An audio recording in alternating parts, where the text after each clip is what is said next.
Hello, ladies and gentlemen, Nick here, and welcome to this special video. At the time of this video going out, fingers crossed I get it out in time, it is the 21st of May 2026, my 27th birthday. Hooray! In celebration of that being the birthday video for this year, because apart from I think 24 and 23, I got a video out each year for my birthday since 2019. So for this year's birthday video, I thought I would do something a bit more special. Today, I am going to be ranking my top 10 Doctor Who stories of all time as of time of recording on the 15th of May 2026, and to be honest, until the 2026 Christmas special is out. The most recent episode is the Reality War, Wishworld / the Reality War for the serial. So my favourite story as of the end of Series 15, Season 2 Bad Wolf, Season 41 overall, which finished on the 31st of May 2025. Also, I will be celebrating 20 years of being a Doctor Who fan next week on the 27th of May, which also happens to be the 30th anniversary date of the TV movies, the UK broadcast at least. 14th was for the US, 12th for Canada. But I will be celebrating 20 years of being a Doctor Who fan on the 20th anniversary of the Idiot's Lanterns broadcast. I know, not the best episode to start with. It's not the first one, but it's the one I got into the series with. So I know it's not the best one, but, you can't help it sometimes. So, yeah, celebrating that and the TV movies UK broadcast 30th anniversary next week. So I'll be doing, hopefully, something special for that as well. For those celebrations. But for today, I will be doing this video, my top 10 Doctor Who stories as of the end of Season 2 Bad Wolf era / Series 15 / Season 41 overall / of all time at present. So I'm going to get onto the ranking list in a moment. Usually with these rankings, I usually start with a honourable and dishonourable mention, or dishonourable then honourable. However, I'm actually going to save those for the end. I'm going to save what could have been like the next 5, so making it a top 15. So 5 runner-ups for the end. Those will be 5 honourable mentions. So if it went to be a top 15, those will be the next 5. And 1 dishonourable mention, the least favourite. If I do a top 10 or whatever, least favourite episodes / stories / serials, that's going to be a much harder list, by the way, because I'm more positive, and I think there's more good than bad. But yeah, if I did do a bottom ranking list, that would probably this dishonourable mention would be number 1 bottom. I guess my number 1 on this list would then be the honourable mention, because the dishonourable mentions would be like the next however many would have gone on the list, or some other not very good ones that I'd be shouting out. But for today, it's all positivity, apart from the 1 dishonourable mention, but whatever, don't worry about that. Focus on the 15 good stuff, specifically these 10, and then the other 5 as a bonus.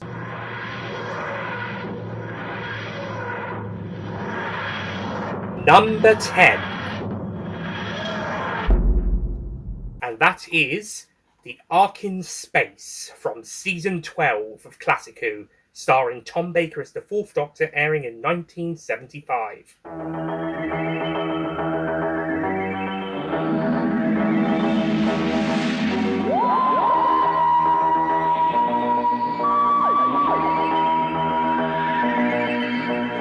going to try not talking too much about these stories in this video, because I've done reviews of them and I've talked about them in other ranking videos. So I'll do a few minutes covering each of them, but hopefully the video won't be terribly long. Famous last words. But yeah, The Ark in Space. Ever since I saw this story, I think I borrowed a copy of the original edition DVD from Harlow Library back when I was a teenager, after I started getting into Classic Who properly, and then they got a copy of that personally for as a birthday present. I think after this had come out, the special edition, so I had been hoping for the special edition, but I would get the special edition later, and then it would be that would inspire me to get the original releases as well as the special editions, collect original editions of stories I would have as special editions, and special editions of ones I'd have as original editions in this one's case, and later Enemy of the World, Web of Fear, Power of the Daleks, and the Blu-rays as well with Spearhead in Space, the TV movie, and the new TV movie Blu-ray / 4K for the 4K restoration coming up as well. Anyway, The Ark in Space. I absolutely love this story. And it's a really great, somewhat horror. It's not that horrific. It's not that scary. Maybe because of the 1970s budget, practical effects, but it's a really great story anyway. It's the tension is really good despite the limitations of the budget, but I think the characters are just really good as well. Story's really engaging. The first episode is a slow but good burn of setting up the world that everybody's in. They're setting up the environment. The Wirren are a really good threat in this story, and it's just it's a really good watch. I think that first episode is still the best, even though not much really does happen in it. But it's a really good setup episode. Sometimes you just need an episode that doesn't really do much, but does a lot at the same time. Like there's not an awful lot going on, but it's not boring. It's good setup. And unlike, say, the Space Pirates, which tried to do quite a bit of setting up in its first episode or two, but didn't do it very well, this one does a really good job with it. I think it helps that we mostly focus on the Doctor, Sarah, and Harry for the predominance of that first episode. It's mainly on our main TARDIS trio, as opposed to maybe some side characters we haven't really gotten to meet yet. Although a really good setup episode helps with those as well. But I think it was a good idea for this story to save them for episode 2 and then build up the supporting cast as the story went along. It's only 4 episodes, so going by that description, it's only 4 episodes. And there's a 70-minute version included on here as well. I've just seen in the special features list. But it does it really good.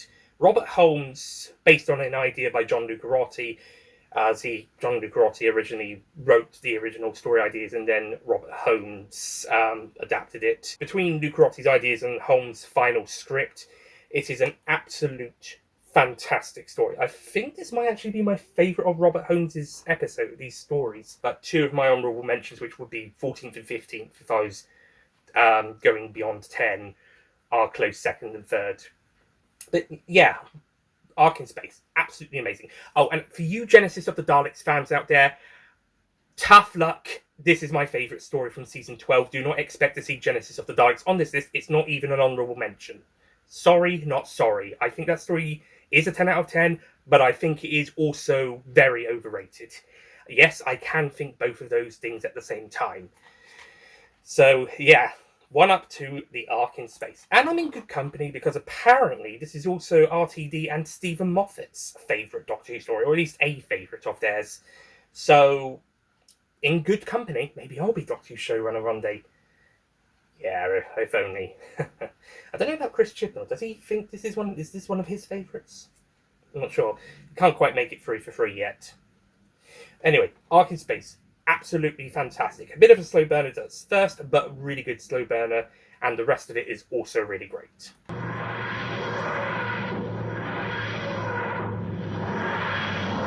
Number 9. A story I think a lot of fans, especially newer fans, can agree is an absolute top-tier Doctor Who story, and is one of the best of this particular Doctor. In fact, coming so good, it ended up becoming the second highest rated Doctor Who story of all time as of the Doctor Who magazine poll 2023. And that is from Series 10 of New Who, Season 36 overall. I'm going to be using the box sets for the New Who stories, except for one that does have an individual release. And that is World Enough in Time and The Doctor Falls.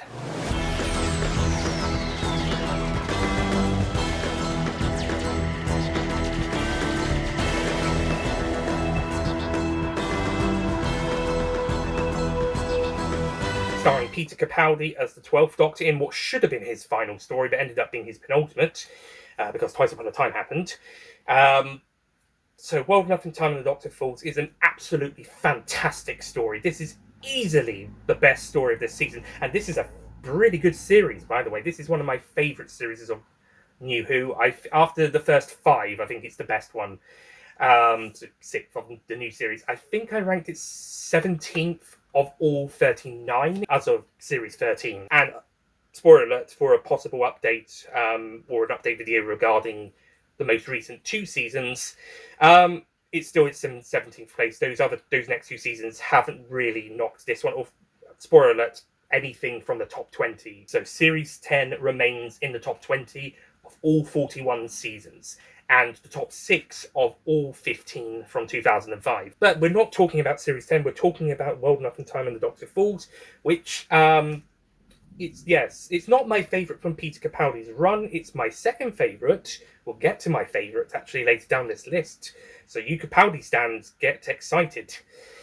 Well, not that excited. You probably already know what it's going to be. Because it's everybody's favourite Capaldi. Well, not everybody's, but it's almost everybody's favourite Capaldi story. About 95% of fans' favourite Capaldi story.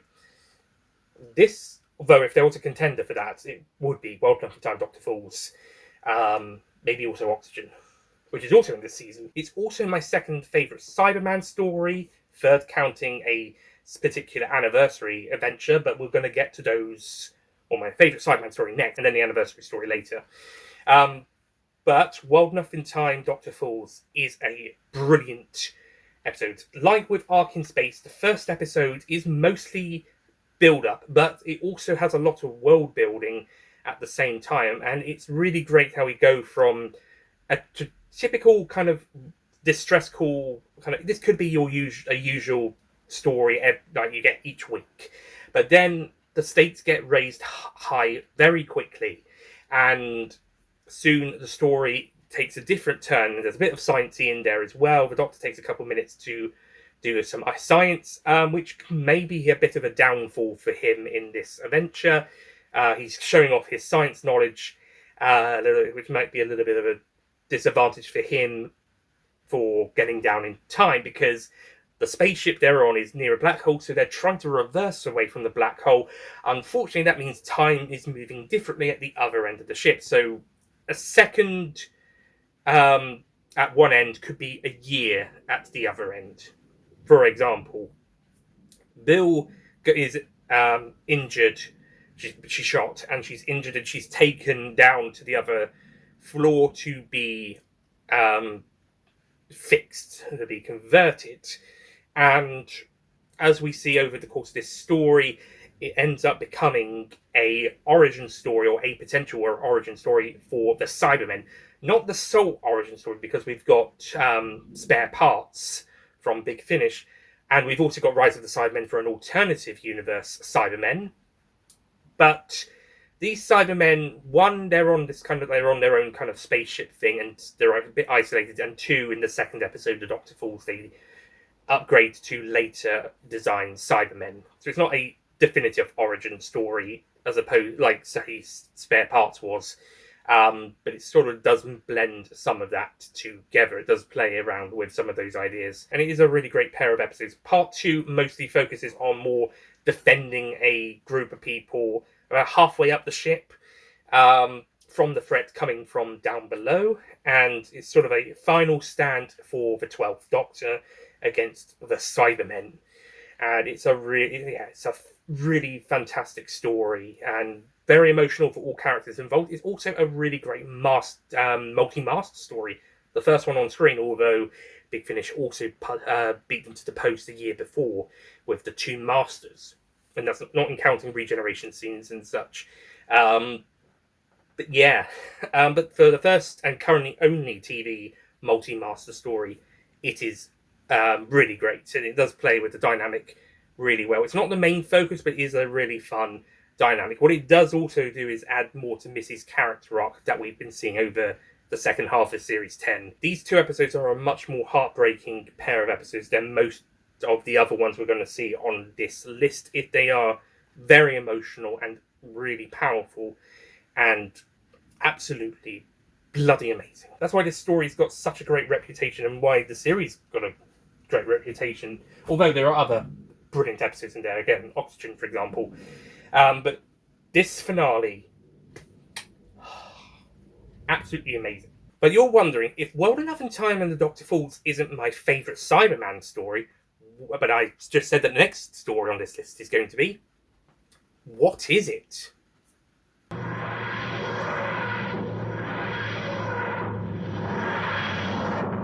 Number 8.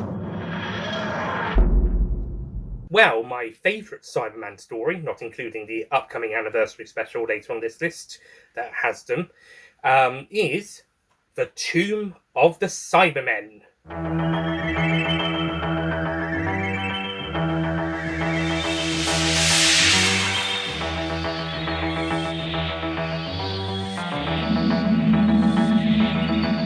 Starring Patrick Troughton as the Second Doctor and broadcasting as part of Season 5 in 1967.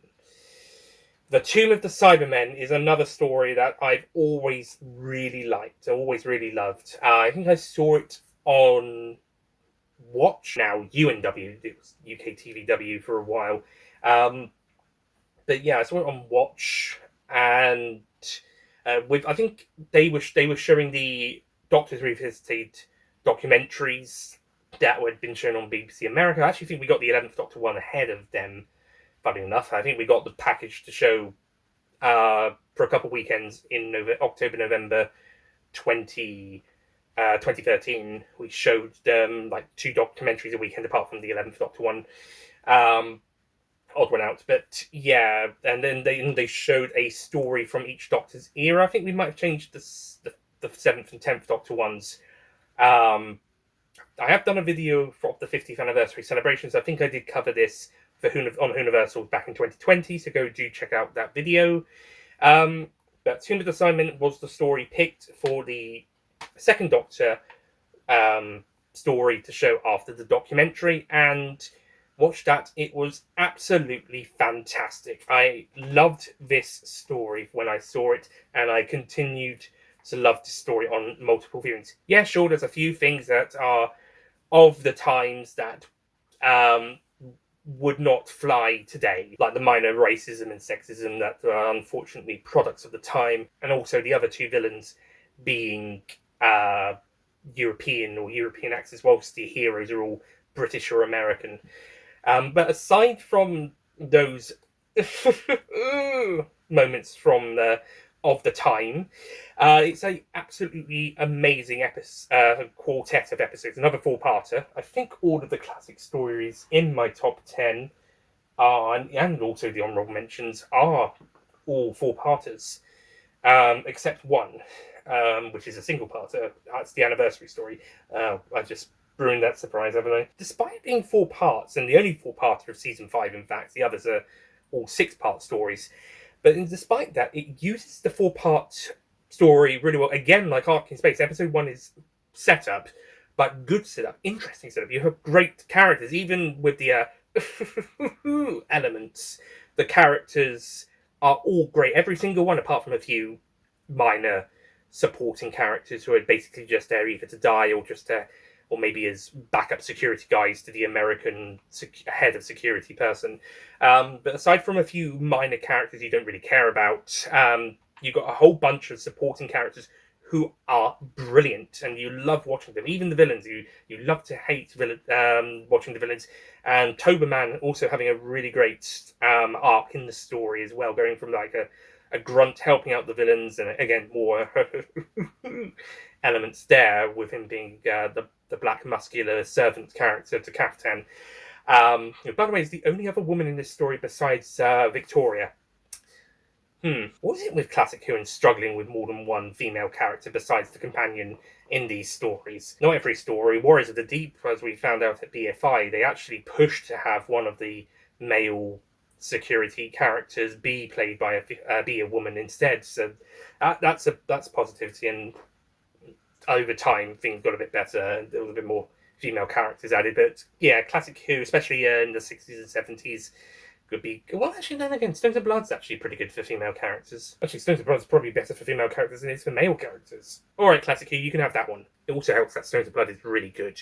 It's a 9 out of 10 in my opinion, but it's my second favourite from season 16, so it's got to count for something. But yeah, anyway, despite some of those moments, every character, besides a couple of background characters you don't really care about, absolutely amazing bunch of characters, supporting characters. You like to follow the journey. Episode 3 also has one of my favourite scenes of the entire show, where the Second Doctor and Victoria basically just talking to each other as he's trying to comfort her about the loss of her father in the previous story. And they're talking about families. And the Doctor has the amazing speech about remembering family. And sometimes you may forget about them, but they're still with you all the time. And when you close your eyes, you'll remember them. And also the outstanding quote, "Our lives are different to anybody else's." That's the exciting thing, because nobody in the universe can do what we're doing. Patrick Troughton delivers arguably his, well, maybe second best, because we've got Enemy of the World later this season, his second best performance as the Doctor, in my personal opinion. I suppose actually it's the best performance as the Doctor, because Enemy of the World's more salamander. Second best performance in the show. That's in my opinion. I know he's got more meats to chew on in the War Games, for example, and Enemy of the World, he's playing double duty. But Tomb of the Cybermen, as the Second Doctor, nothing beats that scene in Part 3 where he's talking to Victoria for me. That is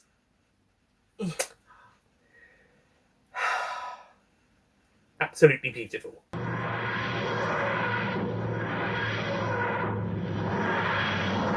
Number 7.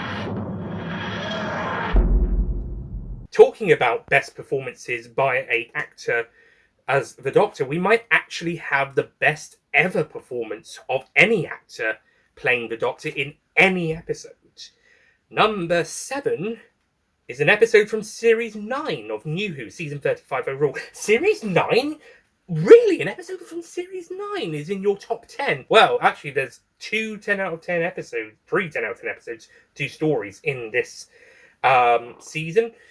One story, 2 episodes, is Under the Lake and Before the Flood. It doesn't quite make this list, but it is a personal favourite of mine from the Peter Capaldi era. But my favourite episode from Peter Capaldi's era as the 12th Doctor, who stars in this episode, and my favourite of the series, is also the episode that I said would be 95% of fans' favourite Capaldi episode. Not everybody's, but probably 90 to 95%. And is the highest rated Doctor Who story of all time as of the 2023 Doctor Who magazine poll that they conducted for every story up to Power of the Doctor at that time. And that is, of course, the absolute Chad episode, Heaven Sent.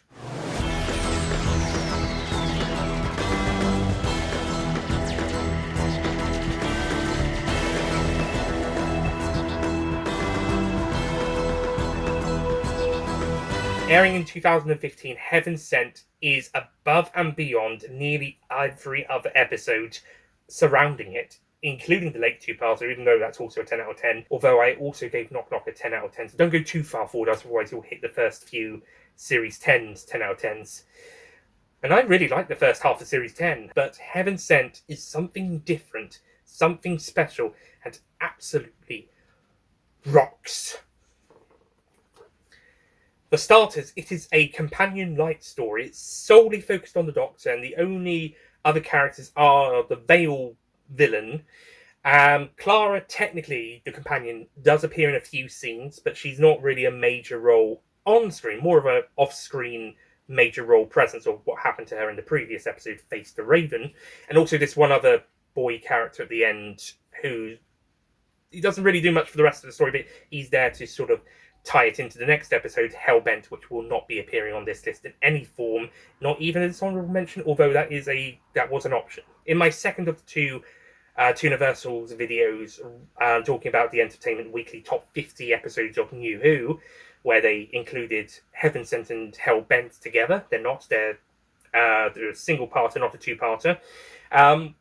I mentioned that both those episodes, Heaven Sent had the best showcased Stephen Moffat's tropes off in the best light, and Hellbent in the worst light. That's the tropes at their worst, whilst Heaven Sent's the tropes at their best. And yes, Stephen Moffat uses his style of writing which isn't always up to everybody's taste, but in Heaven Sent, it is used perfectionly in many people's opinions, including mine. They are absolutely amazing.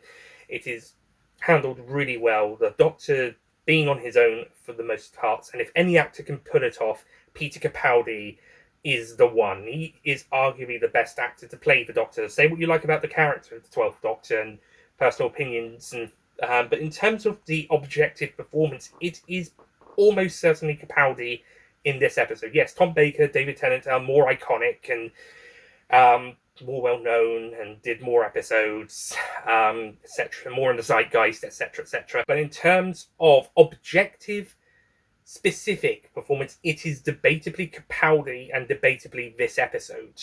Also, the Series 10 finale I mentioned earlier as well is also contenders for some of his best performances too, such as that speech in Dr. Falls about doing what he does because it's right. It's the right thing to do. And yeah, this episode, Heaven Sent, is basically the Peter Capaldi 12th Doctor showcase episode, and it is done spectacularly.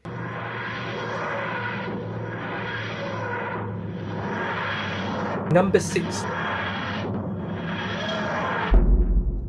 So I've been talking a bit about Stephen Moffat with 2 of his stories from his own era, and we've got another 2 Stephen Moffat stories coming up, one from his own era, but first we got to go to one of his RTD1 scripts. Not RTD2 scripts, though. Those won't be on this list. Sorry, Boom fans. Not sorry. Actually, I prefer Joy to the World, to be honest. Stephen Moffat wrote 4 incredible scripts for series 1 to 4 of The Revival and also Time Crash.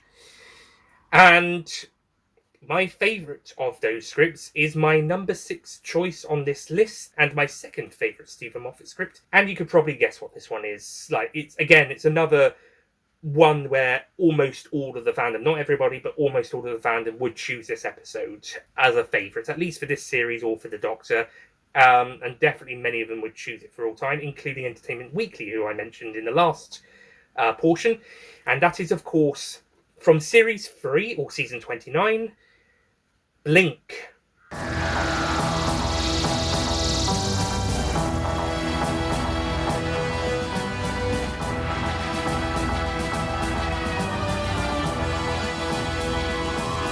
Airing in 2007 and starring David Tennant as the 10th Doctor. Well, in some of it. It's actually a Doctor Light episode, the second one of the Revival and the third one overall.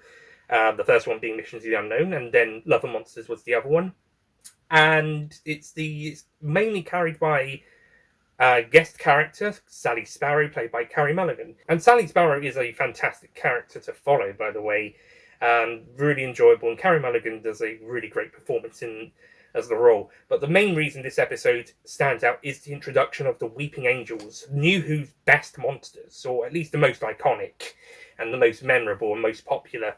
The story is really great. It's a great straightforward story, and it's also quite simple. It's a very easy, simple story to understand what the Weeping Angels are about and the situation the Doctor and Martha are in. So they need this other person to help them resolve it. And also we see how that affects that person's life, how Sally's life changes by encountering the Weeping Angels and trying to help the Doctor, and along the way people around her becoming victims of the Weeping Angels, or they end up trying to help her. Her best friend gets sent back in time, but she ends up getting with her brother at the end as her boyfriend. And but there's another character who she also sort of has flirtatious, some sort of flirtatious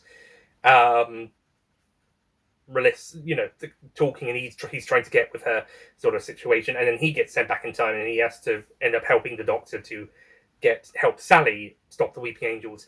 It's very clever and all works really well. It's the reason why this one became such a massive favourite, not just for fans, but more so the general public. The general public latched onto this episode.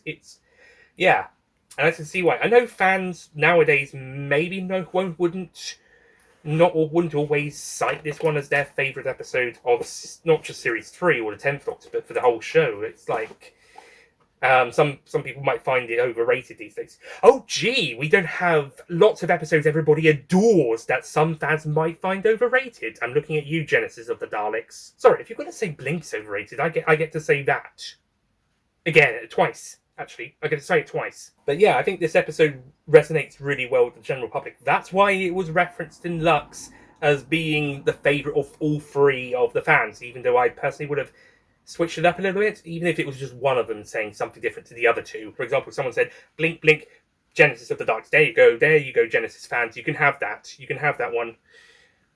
Or, there you go, like, Blink, Genesis of the Darks, Caves of Androzani. Spoiler alert, that one might be an honourable mention. Who knows? But yeah, there's a reason why it's very popular, mainly with the general public, even if the fan consensus has waned a little bit over time. But in my personal opinion, it's still bloody marvellous. It's still really good. And yeah, my favourite from David Tennant's era, even though David Tennant's not in it that much.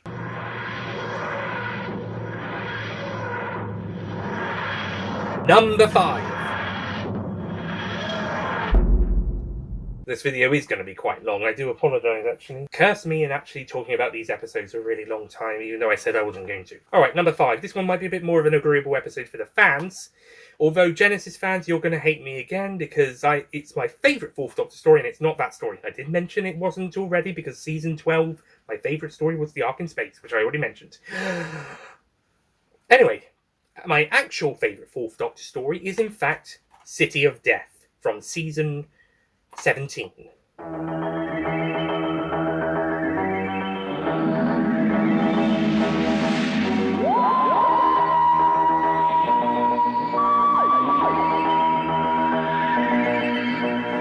Released in 1979, City of Death is a piece of gold in an otherwise awful season. Well, not awful, but in my personal opinion, season 17 is the weakest season. It was my least favourite on that 39 season ranking. It's staying my least favourite season after seasons 14-41. Yeah, okay, I won't say it's completely awful. For starters, you've got this story in it, and secondly, you've also got Sharda, technically, even though it didn't broadcast, and you've also got Douglas Adams as script editor, so you've got to count that for something. And I do think Creature from the Pit is actually okay. But Destiny of the Daleks is a shambles, both on a script and execution level. Nightmare of Eden has some good ideas, but it doesn't quite work, and less said about Haunts of Nymon, the better. Apart from the memes. You can do the memes as much as you like. How many night ones have you seen today? 3! I've seen 3! But amongst all of that, and putting Sharda to the side as a bonus because it wasn't broadcast, City of Death is the golden egg of this season, and the golden egg of the Graham Williams era, and the second half of Tom Baker's run as a whole. It is, in fact, it's my favourite Fourth Doctor story, as I mentioned. It is a masterpiece. It is absolutely brilliant. It's a great blend of Douglas Adams' humour, but it's also a actually really good story, as opposed to some of the other stories this season. And also the execution is also really good.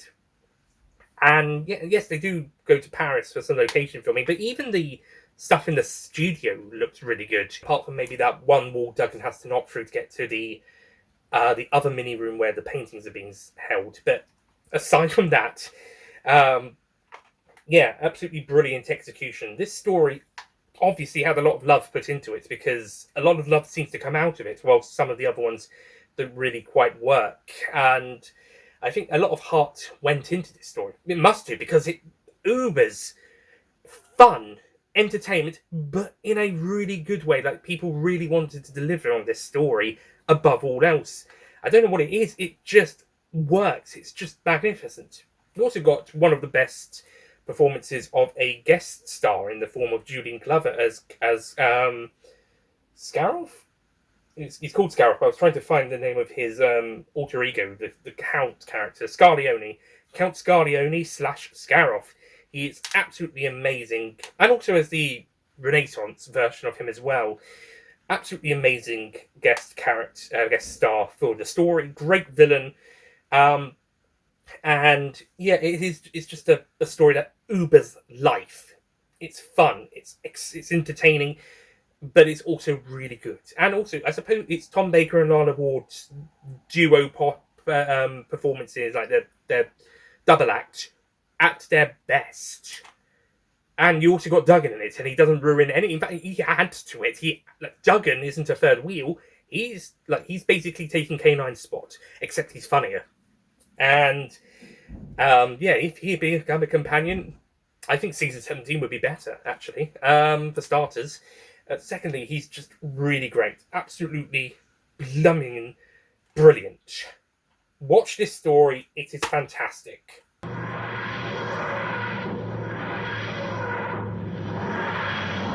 Number 4.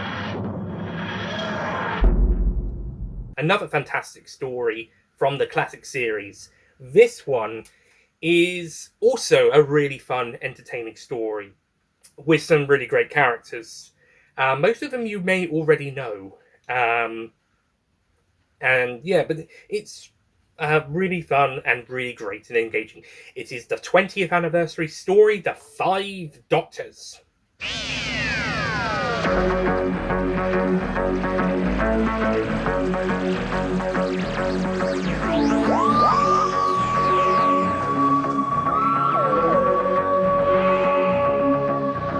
Technically part of season 20, even though it is nearer to season 21's broadcast, but airing in 1983, starring Peter Davison as the Fifth Doctor, with Patrick Troughton as the Second Doctor, John Pertwee as the Third Doctor, Richard Herndale, and with archive footage, William Hartnell as the First Doctor, and Tom Baker using some of that unused footage from Shada as the Fourth Doctor. When I say unused, it didn't get broadcast, so they used some of that footage for this story. So, The Five Doctors. Fucking amazing. Or at the very least, entertaining. Okay, the story's maybe not the greatest. Oh, screw it. Actually, no, the story's really good. The story is really good. It's not the most complex in the world, but who gives a shit? It's really good and really entertaining and very fan-pleasing. Apart from the Dalek bits, that's a bit disappointing. And K9, that's more of a producer thing than a writer thing. But yeah, these are absolutely amazing. You get to spend lots of great time with the four of the Five Doctors.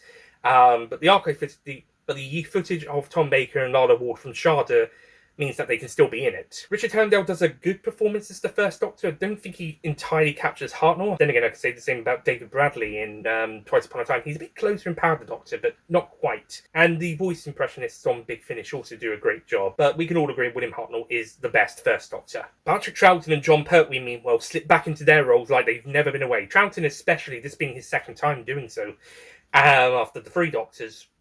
And yeah, considering he will to do one more 2 years later, and John Pertwee would do it one more time 10 years later after this story, 8 years after Troughton's third time.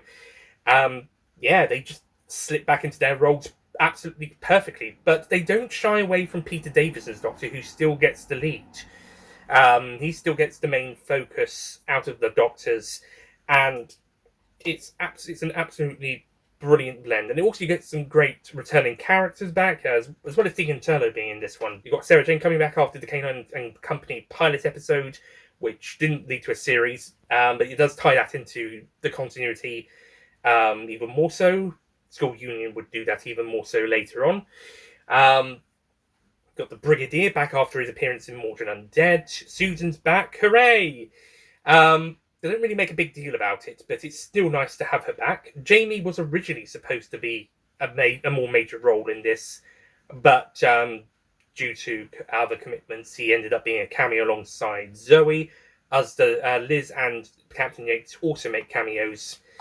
As does K9, following the events of K9 and Company, as I mentioned. So this is the only time, aside from School Reunion, and Dimensions in Time if you count that, K9 Mark III appears in the TV series, in the main series, but you've also got K9 and Company and the Search Out Space thing as well. If we did count Dimensions in Time, that does mean K9 Mark III has more appearances in the main show than K9 Mark IV, but Mark IV has more appearances overall because of Sarah Jane Adventures. Oh, and the Master is also amazing in this one, Anthony Ainley. He's really great, trying to be helping the Doctors, but also going against them as well later on. It's so good.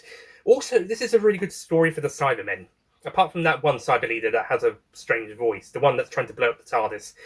You're alright, but yeah, no, you're no David Banks, who's the other cyber leader, and he's amazing. Speaking of David Banks, I've got his signature at the back of this DVD, and in fact, I've also got Peter Davison, Lieutenant Fielding, Mark Hardy, who's the Cyber Lieutenant in the 80s Cybermen stories, and also Sarah Sutton, because she was at the event as well, the BFI screening of the 40th anniversary edition of this story for the season 20 box set. She's not in this story, but she's in the season, so I got her autograph. I've got her autograph for Warriors of the Deep as well, from the most recent BFI screening as well, but she's not in that season, apart from the end of Caves of Androzani, but she was there, so yeah, why not? I've got some other stuff signed by them, and some more stuff signed by other people, but I thought I'd show it off whilst I was here. But yeah, Five Doctors, an absolutely incredible story. Also, the special edition, whilst I prefer some of the effects of the original and like the triangle, or more, or I suppose, four-sided, four-cornered triangle thing, whilst I prefer that in the original, the special edition does include a couple more scenes that were left out and expand it a bit more by a couple minutes. It's really great. The 40th anniversary edition, however, some of the effects are good, but I think I'd stick. Personally, I prefer the original, and I think I'd even take the special edition over it. Nothing against the people who worked hard on that. I think if you weren't restricted to making it 91 minutes, like the original, and you allowed it to be a few more minutes, not as many as the special edition, but a few more minutes than the broadcast one, then maybe it would have been a little bit better. Maybe it would have been the definitive version, but as it stands, the definitive version is the original, in my opinion.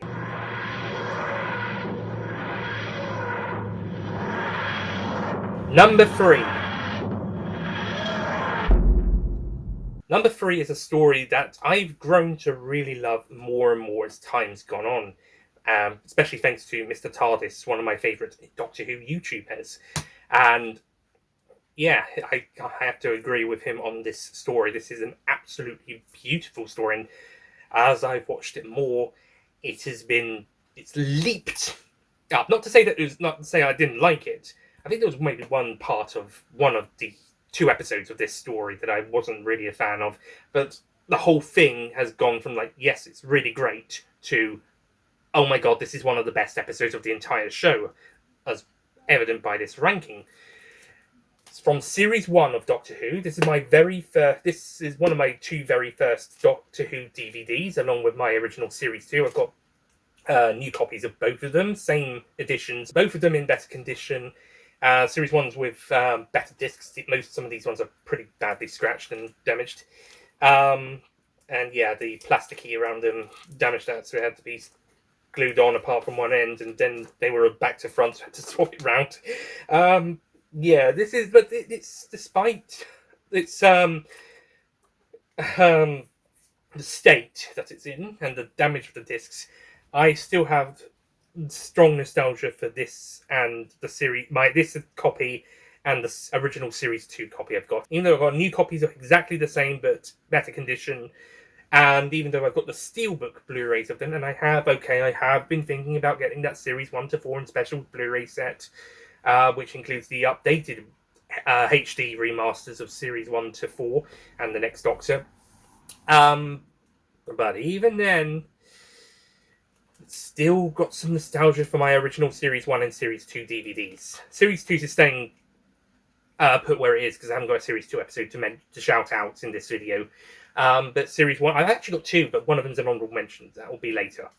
But yeah, the episode I was talking about here, from 2005, the very first series, it's actually at the end of the series, funny enough. Bad Wolf and Departing of the Ways.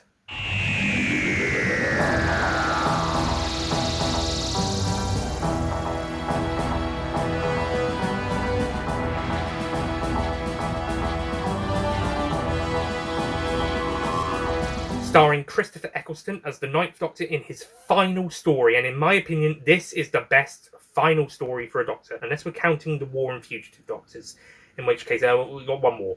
But in terms of the main 15, this is the best one. Sorry, Caves of Androzani fans. Who knows, maybe that might be my second favourite. But yeah, this is absolutely fantastic. Pun totally intended. Not even a pun. It is the sum up. Bad Wolf and the Parting of the Ways is, like Series 10's finale, an absolutely major roller coaster of a ride in terms of emotion. Fantastic plot, fantastic characters, supporting characters, or the very really good ones. The main characters are at some of their best in these stories. Some really great, memorable scenes and moments and lines. Rose basically laying out the point of Series 1 in Parting of the Ways is a great scene with her, Jackie, and Mickey, and then them eventually being, and also her talking to Jackie about Pete in a later scene, and them eventually trying to help her get back to the Doctor to save him. Captain Jack's at his best in his pre-immortal stage of his life, and the Ninth Doctor in probably his, besides maybe one other episode, this is probably the Eccleston's best as the Ninth Doctor. He is absolutely amazing. Although he's also he's amazing across the whole series. But especially another shout out to Empty Child Doctor Dances for a more light-hearted performance in places. Not all of it, but in places. That's still quite a dark story. But yeah, he is amazing. And this episode is a showcase for that. It's a showcase for the best of the 2005 series. It is so good. Series 1, or Season 27 overall, is incredible for the most parts. Like, okay, not everything's 10 out of 10, but most of it's really strong, and the rest of it's still really good for the most parts. But Bad Wolf Parting of the Ways is the showcase for how good modern Doctor Who is. Not was, not will be, is. Period. Forever. This is the masterpiece. It's so good, and it's never gonna be topped for the terms of series finales, unless we can get one that actually does. We're still waiting that. Even the other RTD1 finales haven't quite topped it. Although Stolen Earth was also a really strong episode on its own. Jenny Sen's also really good, but on its own, Stolen Earth probably would get on this list.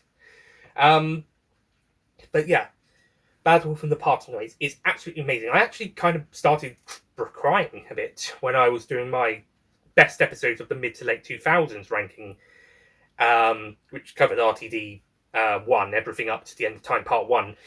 But part 2, because that would have been, well, I suppose part 1 and part 2 would have been both rankings if they made it onto the lists. But yeah, I got to that point when I was talking about it on that list, and I was starting to tear up. And also, it's not just the best regeneration story, but it's also got the best regeneration scene. And it was a last-minute addition when Chris Eccleston decided not to return for Series 2, so they had to add it on at the end of episode 13 of this series, and then introduce the new Doctor, David Tennant.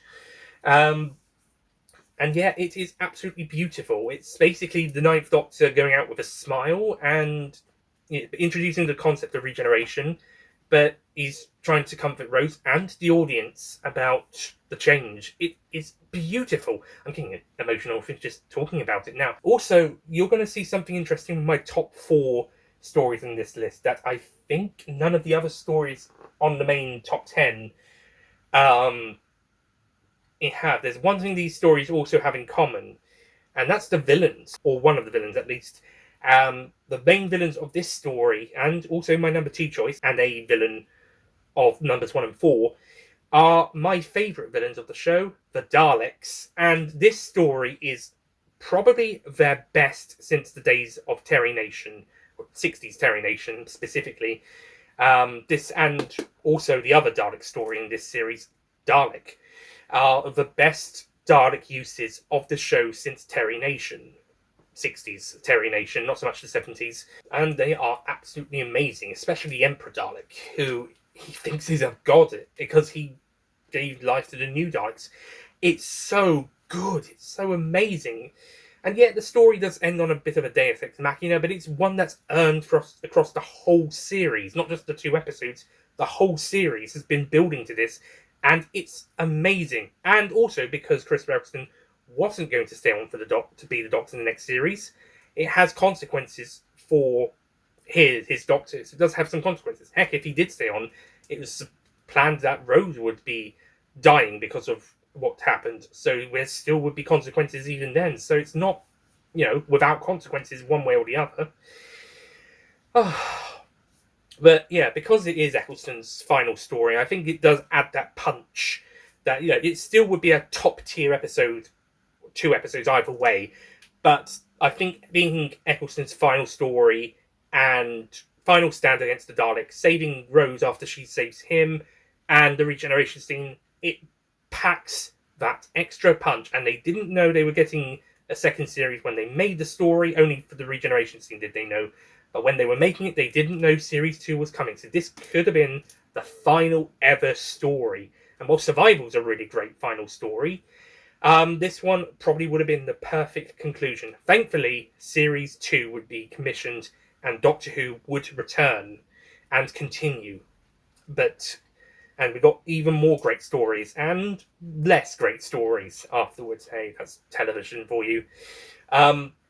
But Series 1, had it ended there, perfect conclusion to the show. Absolutely fantastic. And I mean it. And even just as a finale to the series and the Ninth Doctor's era as a whole, it is incredible. But thankfully also would help to ensure the show's future going forward.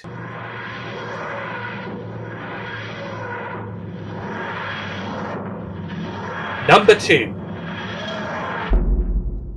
However, whilst Bad Wolf and the Parting of the Ways is my favourite modern Dalek story, there's one more main Dalek story that I like even more, and it's my favourite from the classic series, my favourite ever classic series story, and another one I've loved ever since I first watched it. I got my first Classic Who box set of DVDs in December 2010, just a little bit before Christmas. I think I've told this story before.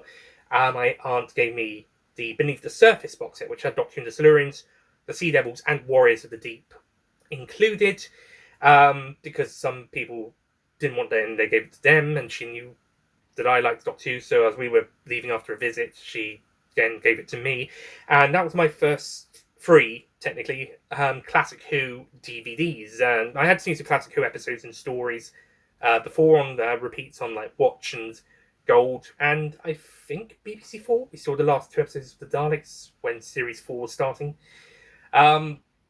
But this would be the first 3 stories I would get to watch on DVD, and that's when I started getting into the Classic Who, although it would be a bit later till my next Doctor Who DVD, the first individual one, 4th one overall for the classic series, and then shortly after that I would be getting more and collecting the DVD range. So from end of October 2011 with this story, onwards is when until I completed the collection in 2018, as of the then most recent release, I was collecting and watching Classic Who, and yeah, really enjoying it. And even the stories I don't really like, I'm glad I got to see them, and I'm glad I got to experience it all, missing episodes through animations and the reconstructions. But yeah, so my first individual classic series DVD release, the 4th overall, was the special edition of Remembrance of the Daleks from season 25.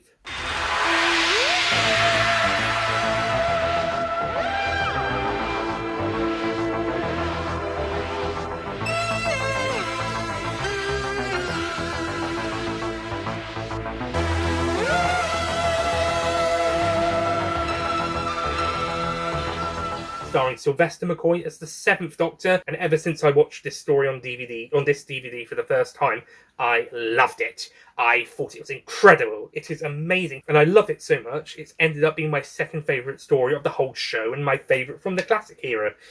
It is absolutely incredible. In fact, maybe if I was going objectively, this might even be the best story of the show. This is amazing, a brilliant story. Brilliant action, great supporting characters. They even got their own Big Finish spin-off. Then again, who doesn't these days? But yeah, they got some of them got their own Big Finish spin-off, or spin-offs maybe even. They're great characters. The characters who don't make it into that spin-off, probably because they died. Also really good villains. Spoilers. Really good characters in here. Got some great Dalek designs. They look brilliant.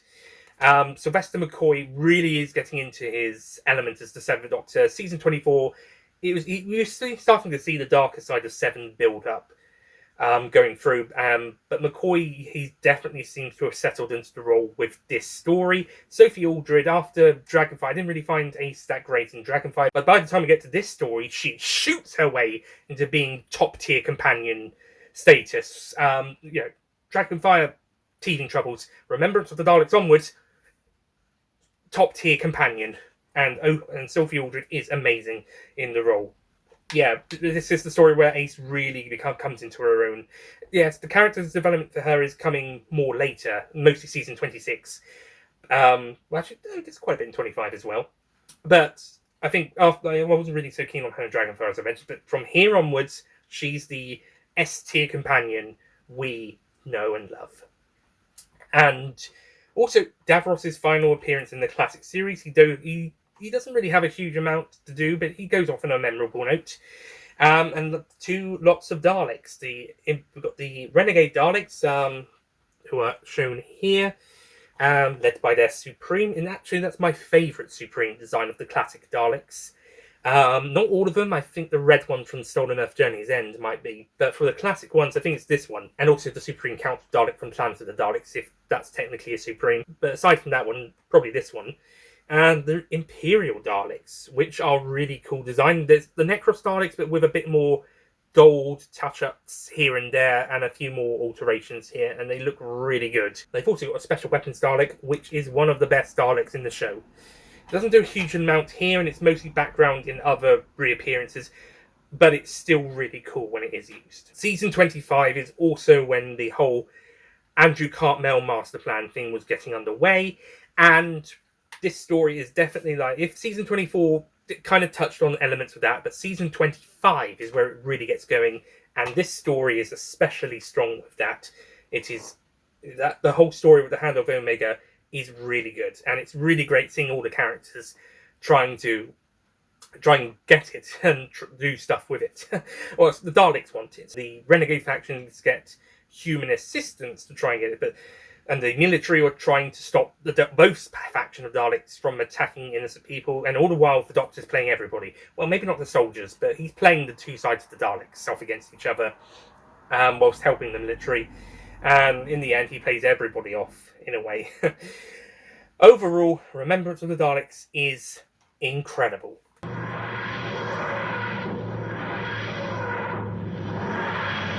Number 1. But my favourite Doctor Who story, and this may be just because of the whole nostalgia and fan-pleasing stuff, etc., but it also does have a really good story as well.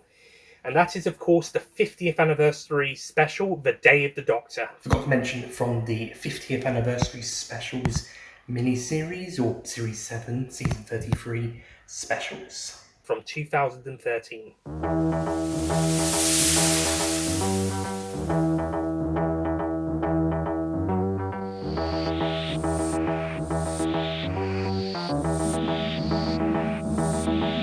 Starring Matt Smith as the 11th Doctor, David Tennant as the 10th Doctor, Tom Baker as the Curator in a special scene, and John Hurt as the War Doctor, with archive appearances of William Hartnell as the First Doctor, with new voice lines by John Gillier, Patrick Troughton as the Second Doctor, John Perk is the Third Doctor, Tom Baker is the Fourth Doctor, hello Ian, Peter Davison is the Fifth Doctor, Colin Baker is the Sixth Doctor, Sylvester McCoy is the Seventh Doctor. Fun fact, he has archive footage from both his classic series episodes and the TV movies, who kind of comes to the party twice. Paul McGann is the 8th Doctor, who also filmed the Minnesota Night of the Doctor, which released just before this story. And best a piece of archive footage, one from a story earlier on this list, in fact, the 9th Doctor, played by Christopher Eccleston. Shame he wasn't in it, but Mr. Tarlis, whilst he's also an Eccleston fan, he did make the case that it might have been a good thing he wasn't in the War Doctor role in this story as planned, because the War Doctor is a character, the 10th and 11th Doctors are not happy to be there. So if that was 9, that wouldn't have been nice on him. Maybe the War Doctor's been written to be a bit less liked than 8 or 9, because he'd be a new character. But depending on how similar the scripts would have been, maybe that was a good idea. But it still would have been nice for him to be in it, at least the regeneration scene. Oh yeah, the War Doctor gets a regeneration scene in this episode. Technically, this is the best regeneration story, but if I'm counting just the main 15, it's Bad Wolf Parting the Ways. Similarly, this is technically the best Dalek story, but they're not the main villains. Technically, that's the Zygons. They're probably the second main villain. So Remembrance is the best main Dalek story for me. But yeah, Dave the Doctor. We watched this on a BBC Three repeat last month. Me and my mum, because she also loves this episode. Yeah, it's still really amazing. It's still it's not sure how to describe it. It's probably mostly the fan talking out of me with this story, as opposed to maybe the objective mind, as opposed to the objective mind, like say Remembrance or Bad Wolf. Or more so Parting the Ways, actually. But it is still absolutely a really brilliant story. I think maybe some of the editing choices weren't quite so great, but I think that is trying to appease to the because it was shown in 3D in cinemas as well as 2D, and the individual Blu-ray includes the 3D edition as well, not the 50th Anniversaries Collector's Set and the Steelbook. They don't include the 3D edition. Just the individual release. So if you want the 3D version, you'll have to get this.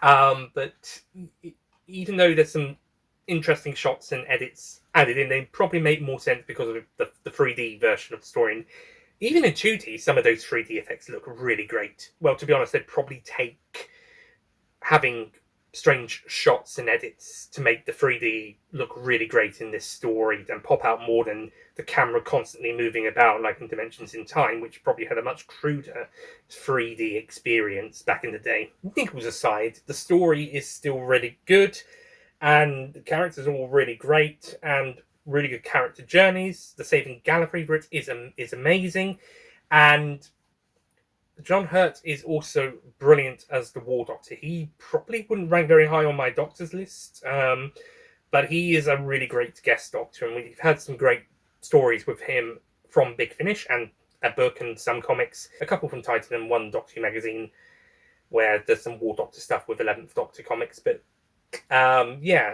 we've had some great stories with him, especially with the audios, and it's still And I also really like the idea of making Billie Piper the moment as opposed to Rose Tyler. I think that's a really clever idea, and who knows, maybe that's what they're going to do with the 2026 Christmas special. We'll find out. Next year, I'm probably going to be looking at this and saying whatever happens. Absolutely amazing episode, in my opinion. It's my favourite of the whole show. Still is my favourite, besides maybe one or two niggles, but it's okay. Still have a really great time with this. Really enjoy watching it. And yeah, definitely a big fan-pleasing moment. I know it's not going to be for everybody, but definitely a big fan-pleasing moment. As a bonus fact, this story actually did win the Doctor Who magazine poll in 2014, with every story up to Time of the Doctor. It came fifth on the more recent 2023 poll, but it's still great to see that it's still received really well and still considered the best of the 11th Doctor's era, which it is in my personal opinion. Also, Blink came second in both 2009 and 14 polls and sixth in 2023's, and won the 10th Doctor's one each time.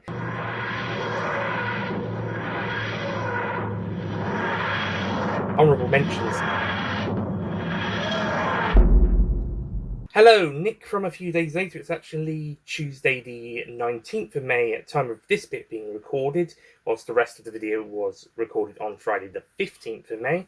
That's because when I was doing my Honourable Mentions section for that, there was actually one story I forgot to include in that, so I actually changed it during that bit when I remembered. So it went from 5 Honourable Mentions to 6, so numbers 11 to 16. But then, whilst editing this video, I remembered actually there's another one I put above. It was originally a story that was number 14 that then moved to 16 after I remembered the story that I would put above it, and I put that also below the number 15 choice. But I remembered another one that I would put above it, so I've moved that down to 17, and the second one I remembered to 16. So I decided I just do 10 honourable mentions, so this would be a round out of top 20. So yeah, the main list is top 10, but I thought, since we keep pushing towards 10 honourable mentions, let's just give 10 honourable mentions and say what would have made a top 20 list. even if we're focusing on the main 10. So this bit's not going to have the Doctor number insert thing, or after revealing the title, it cuts to the picture and the music and the text. We're just going to do a kind of a quick fire round with these as best as I can. I'll talk about them a little bit in turn, and same with the dishonorable mention, just the one dishonorable mention. I will talk about them and also some favorite episodes of Doctors Who didn't make either the main list or the honorable mentions list. So I'll list a few of those off at the end. Some bonus honorable mentions of my favorite stories of the remaining Doctors who have not appeared on the list. Starting off with number 20. Now, I did have a couple of options for number 20, but I decided I would go with an objective one. And that is Inferno from Season 7, airing in 1970, starring Jon Pertwee as the Third Doctor. This is my third favourite of Jon Pertwee's era and second from Season 7. I think it is a very good story. I understand why a lot of people love it. I think and it's really great. It's not quite top 10 or even top 15 levels, but it does make the top 20 at the moment. So it doesn't beat, well, for starters, it beats out all the New Who stories that don't appear in the top 10 list, or 3 of the honourable mentions that are coming up later. So I think for the main list, that was, I think it was 5 on the main list and 3 on the honourable mentions. It's actually more classic series focused for these honourable mentions, whilst the main list seemed to be a bit more balanced, which wasn't intentional. It just worked out that way. But the honourable mentions is definitely more classic series focused, which proves that I do like the classic series. I really like the classic series. There's loads of 10 out of 10 stories that from classic and New Who that aren't going to be able to make this list, but Inferno, I think, is a strong story, especially objectively, and a worthy inclusion on the top 20 list. Not quite one of my favorites in terms of personal favorites, but it is definitely a really strong story. I say personal favorite. I suppose top 20 does count as a personal favorite. But no, not the ones I would cite as one of my absolute favourites, but definitely one that is really strong. Number 19. Oh, go on then, you Genesis of the Daleks stands. Number 19 is Genesis of the Daleks from Season 12, starring Tom Baker as the Fourth Doctor, airing in 1975. Okay, this is where I would put Genesis of the Daleks, number 19. So yes, like I said before, I do give it a 10 out of 10. I think it is a really great story. Third best Tom Baker story, in my opinion. Second best from Season 12. Arctic Space, as you've already seen, is my favourite from that season. It's made the top 10. And City of Death is my favourite from the Fourth Doctor's era that made the top 5. Genesis of the Daleks, I would say just about makes it into the top 20, but that's actually Inferno. So yeah, this is top 20. It's not quite top 15. It did miss out on my honourable mentions list. I did make a mention about that, but now that when it was originally 5 or 6, but now it's gone to 10 honourable mentions, yeah, I've got to include it on here somewhere. Even though it is towards the bottom of the honourable mentions, it's still technically top 20. Again, this is more objective rather than subjective, like with Inferno. But it's a favourite for a reason for many fans. Even though I do think it is a little overrated, like how a lot of people find with Blink. But Blink's one of my favourites, so I think we're even. Right, guys? And if you're one of those people who find both stories overrated, sorry. And if you're one of those people who loves both almost equally, then I hope you are very, very happy. Okay, moving on to something a bit more personally favourable this time around with number 18, The Mind Robber from Season 6, starring Patrick Troughton as the Second Doctor, airing in 1968. By the way, plus one other story later in the honourable mentions list. I mentioned in, I think it was Tomb of the Cybermen, that all of the classic series stories appearing in the list and in the honourable mentions were 4-parters. But adding these 3 stories and one of the 2 stories that I forgot to put over another one initially, then there are some other classic series stories with other episode lengths on this honourable mentions list. Now, the main list, it's they're all 4-parters apart from the 5 Doctors, which did actually get a 4-part repeat version, so it somewhat counts, but it's actually a single episode properly. So Inferno was 7, Genesis was 6, and this and the other one coming up are 5-parters. Although this one is the length of a 4-parter because of the 18, 20-minute episodes rather than 25. And episode 1 was a last-minute addition because they actually removed an episode from the Dominators to make that from 6 to 5 parts, that being the previous story. So they had an extra episode slot to fill, and so they decided to fill that. They would have an extra episode for the Mind Robber to take it to 5 parts, but each of the episodes they would produce for that, including the added one, would be 20, or in the case of the last episode, 18 minutes in length. So a bit shorter than normal, but still running at the same length as a 4-parter rather than a 5-parter like the Dominators the week before. Or the other story that's coming up on this list, which is also a 5-parter. Not the next one, but the one after.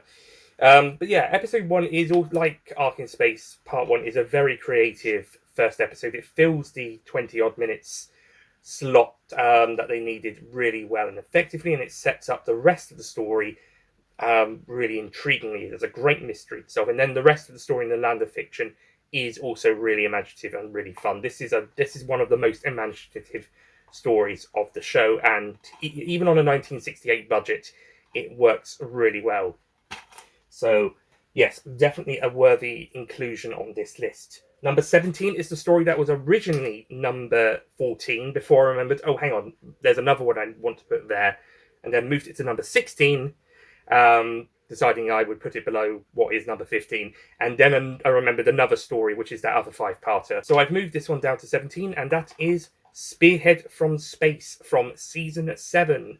Released or broadcast in 1970, starring John Pertwee as the 3rd Doctor in his first story, and is my second favourite from his era, and the best of Season 7 in my opinion. Also, I got this special edition DVD of the story. Inferno was also a special edition DVD.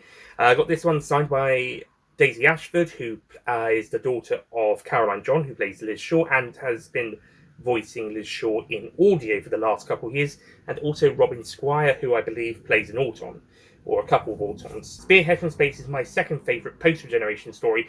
My favourite one is actually the first of the 2 that I remembered to put above it. The other one being my favourite 3rd Doctor story, because I've got that one as well, ironically. But yeah, Spearhead from Space is a really great start. It was really good seeing it at BFI last year. Fun fact, this was another story they showed for the Doctors Revisited documentaries, showing them after the stories, like The Tomb of the Cybermen was for the 2nd Doctor.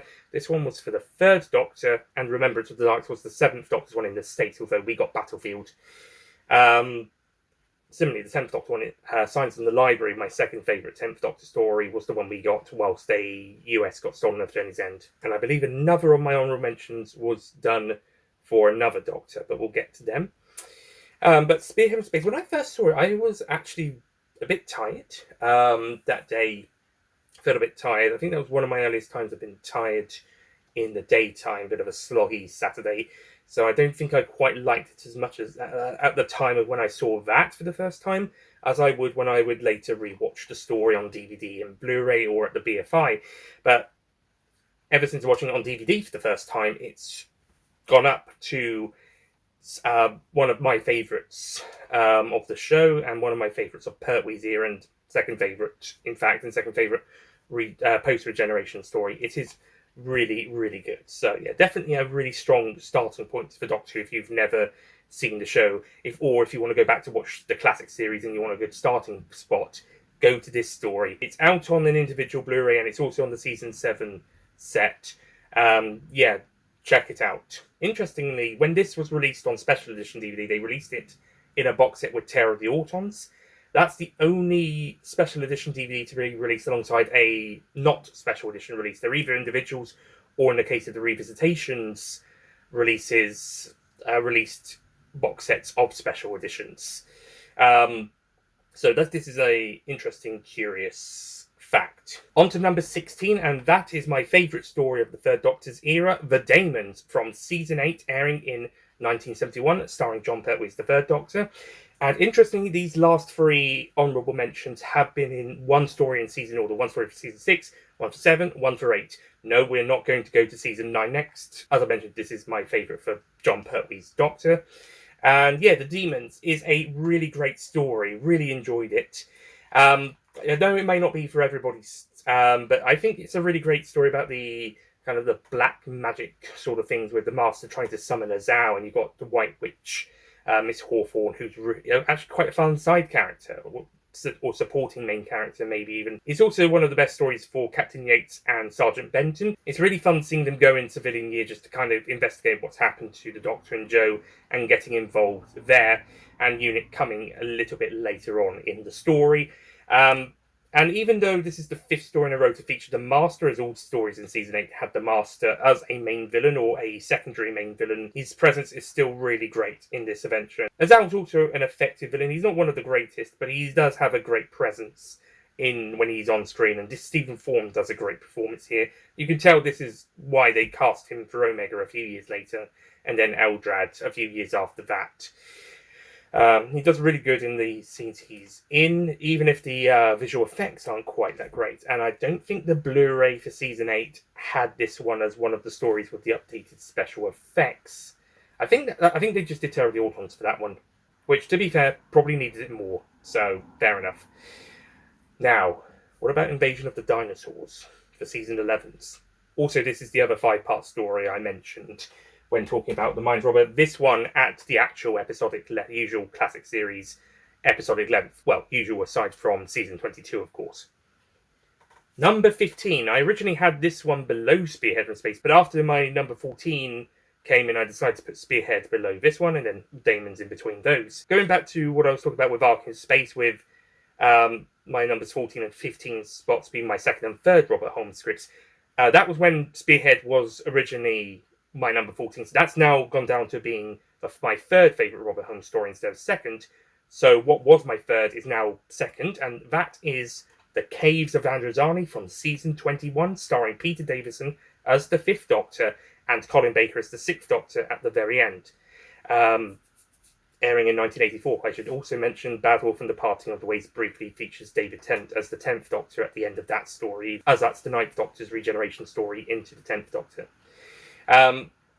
So, Caves of Androzani, like Genesis of the Daleks and Blink, this is one of the most popular stories of the show. It ranked first in the Docu Magazine poll of 2009, second in 1998 behind Genesis of the Daleks, and has been fourth both in 2014 and 2023 polls, behind whichever 2 Stephen Moffat stories are the most popular at the time. Day of the Doctor and Blink for 2014, Blink being second for the second time in a row, and Heaven Sent and More Than Enough in Time in the Doctor Falls for the 2023 poll, and Genesis of the Daleks third both times, so it's been fourth the last 2 polls. But yeah, rightfully deserving, because this is a really great story. Peter Davison is at his absolute best in his final outing as the 5th Doctor, one of his finest, I would say, hour and 40-odd minutes. As he ends up being probably the most heroic Doctor, or at least one of the most heroic Doctors, as he saves Perry, who, if we're just going by the TV stories, he's only just met in the previous story. Although, if we're going by expanded media, especially Big Finish, then they're really great friends who have known each other a long time, and even had a third gal pal called RMM joined them for a while. I love RMM, she's awesome, but I do wonder if maybe it did take away a little bit of the impact of the 5th Doctor saving Perry, someone who's he's only just recently met, by having a whole bunch of stories with another companion joining them in between. I don't mind them having a few stories in between, like Red Dawn, but I do feel like there is a bit of an impact taken away by having this other character join them, and they have several adventures together. As much as I enjoyed them, and as much as I love RMM as a character, regardless, the dynamic still works, and it doesn't really take away too much from the story, especially when watching. And it is an absolute great triumph of an ending for the 5th Doctor. Shame it's not the season finale. And yes, second best Robert Holmes script, in my opinion, with Spearhead at third. There's a couple of other Robert Holmes scripts that I find really great, and a couple other favourites. But Spearhead, Caves, and Ark in Space are my top 3. Moving on to number 14, where Spearhead was initially, before moving it down to 16 and then 17.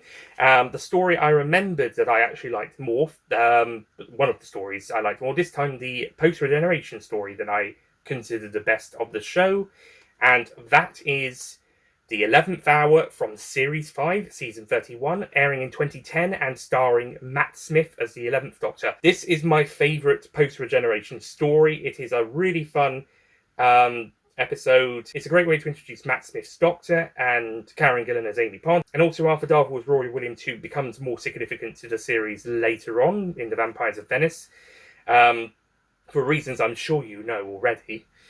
And yeah, it's a great start to the fairy tale series of Doctor Who, as Stephen Moffat had a very clear vision for this series, make it, and his era as a whole, make it like a fairy tale, especially this one, this series. And yeah, to that level, it's really great. It works really well.